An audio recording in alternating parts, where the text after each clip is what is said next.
Hello, this is the Tachibana Corporation coming at you with another tutorial video. And today we are going to be showing you guys how to back up and restore a computer. Now I'm showing you this far away view so you can see the two computers connected to the two monitors. The computer on the left is the computer that has Windows installed, and the computer on the right is showing you a screen telling you that there's no operating system installed and cannot boot. So let's go ahead and get started. So the first thing I'm going to show you is that there are files on this computer. As you can see, there's a couple things here. There's some files. If we go to the File Explorer, you can see there's a bunch of stuff on here. You can see stuff on the desktop, stuff in the downloads. This is just to go ahead and get this started. So the first thing you're going to have to do is reboot the computer with Clonezilla is the program that we will use. So make sure you have Clonezilla on a flash drive, and then you're going to reboot the computer.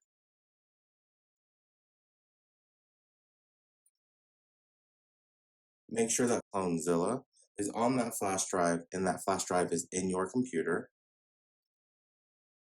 Your computer might default to booting from USB, or you may have to select a boot menu in this case, or change your option. The first screen you will see when you boot into Clonezilla is this screen right here with all these options. You need to select the first option here. It'll take a few seconds to load up. Okay, so this is the first screen you will come to once Clonezilla is loaded up. You will select your language. And next you will do your keyboard layout, which you can keep or change right here. And then you will hit Start Clonezilla. Now, in order for this to work, you're going to want to do device to device, work directly from a disk or partition to a disk or partition. This software is pretty powerful, that's why there's other options.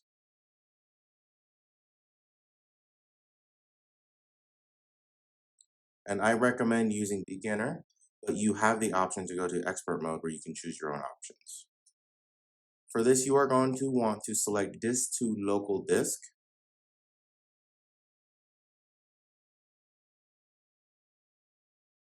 Now, when we choose a disk to copy it to, we will be using one of these hard drives connected via USB to the computer because these are really easy to label and move around. But you are also able to use a flash drive. The only constraint is that you have to make sure that it is either the same size or larger than the one that you are copying. So for this device here, we are going to be copying the 250 gigabyte drive.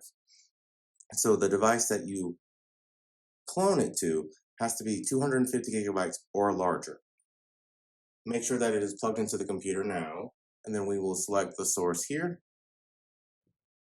And next we will select the target disk. Now this is the 320 gigabyte hard drive that I put in there, so I will be copying it from a smaller disk to a larger disk. Make sure you are very careful to select the correct disk because it will wipe out all the data on the target disk. So for these options here, these are a bit more advanced. So if you want these specific settings, you can select them. Otherwise, just hit Tab and then OK. And for this, it doesn't really matter, but since it is the source, I don't really need to use it afterwards. So I will go ahead and do Shutdown when I'm done. And then you will press Enter. And then it should confirm twice that this is what you would like to actually do. This is the first confirm, and this is the second confirm. Now, I do recommend double checking that everything that it's showing you is correct. So this is where it's going to do the bulk of the work, where it's actually cloning the devices. Now, if you are cloning a Windows partition, it's actually going to do this twice because Windows has a small recovery partition, and it just did this one in less than a second. The second process here, if you're doing Windows, is going to be the bigger, bulky one. For this, I recommend stepping away, getting a cup of coffee, or doing lunch. While this isn't the slowest process in the world, as you can see, it's moving pretty quick. It's got a high rate of transfer speed right there, but it will take a little bit. This was a 250 gigabyte drive, and I think it took about 10 minutes. So your speeds may vary. It's doing the last Windows partition. That should be the last clone. And once it's fully done doing this process right now, it should shut down. Right there, it says it will power off. Great, now that that's done, we're going to move the Clonezilla USB drive to the other computer. Now that Clonezilla is in this computer, we will go ahead and reboot. To boot options, and we will go to the USB device.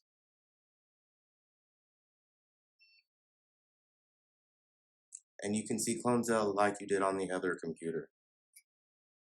Make sure that you put in the device that you cloned it to, which can be this, or it can be this.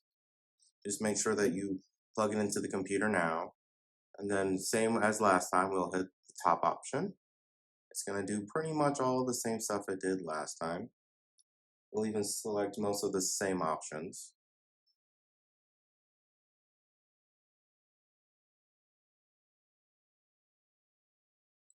English, keep the keyboard layout, start Clonezilla. So we'll do device to device, beginner, and then you will do disk to local disk again. Now this time we're going to do it the exact opposite way. We're going to choose for the source the drive that you cloned it to, which for us is this drive right here. Make sure you select the correct disk that you want to clone it to, because it will wipe everything on it. And then same as last time, we will hit tab and then OK. And now for this one, we're going to do reboot. That way you guys can see the clone drive in action. Hit enter, then we'll confirm twice.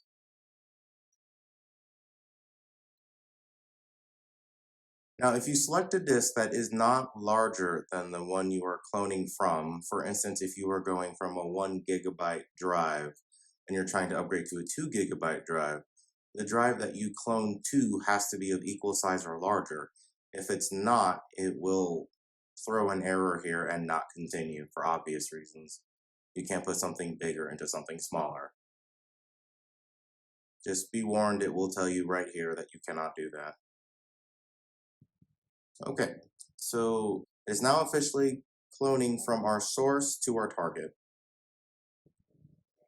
And now it has finished this pass of the second partition, which is the main data partition for Windows. And it already did the first, so now it's about to do the third and last one. So while this one's about to reboot, I am going to go ahead and start up the first computer. That way we can compare them side by side as identical. And as you can see, it is already booting into Windows, which is not something that was installed on the drive to start with. So as you can see, what was once unbootable now has an identical copy of the computer that is on the left. You can see these files here. It says top secret, do not copy, product releases, and then has this program for the Spotlight extractor and has Microsoft Edge. If you go to this new computer, you can see the same exact files right here on the desktop. Top secret, do not copy, and product releases, and then the Spotlight extractor. Now, what you will notice is if you clone from a smaller drive to a bigger drive, you will only have the size of the drive that you copied originally, not the one that you are using to hold the clone or even the source. So in order to fix that, all you would have to do is go to the space that's missing, and then you would format it, and then you can combine it with this. And if you would like to know how to do that completely, check out our tutorial on how to format hard drives on Windows. I do believe that is the end of our clone and restore computer tutorial. So let us know down in the comments if there's anything else you would like to do a tutorial over next. and we will go ahead and catch you guys next time.